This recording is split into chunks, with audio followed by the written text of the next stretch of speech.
Станете част от бъдещето на аграрния сектор чрез обучение в специалността механизация на селското стопанство, която предлага професионална гимназия по земеделие Христо Ботев, град Ямбол.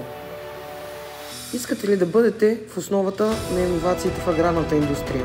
Специалността механизация на селското стопанство ви предлага уникалната възможност да се запознаете с последните технологии и практики в модерното земеделие.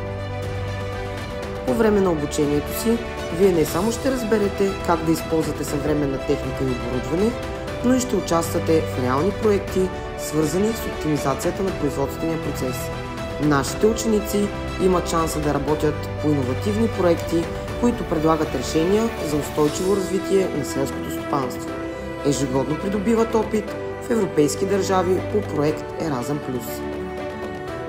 Собствен бизнес лесно е. С придобитите знания и умения вие ще бъдете подготвени да стартирате собствено предприятие в аграрния сектор. Възможностите са безкрайни.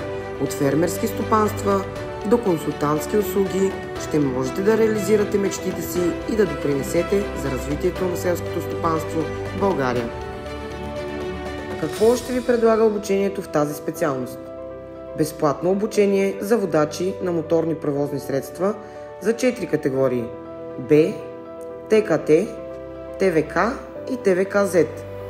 Участие в практики в реална работна среда при наставници от фирми партньори на гимназията. За кариерно ориентиране, образование и обучение в висши учебни заведения, като Аграрен университет град Пловдив, Тракийски университет град Стара Загора и други.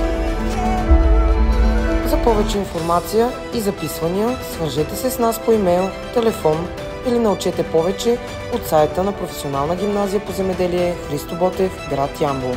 Очакваме ви, бъдещи земеделски производители!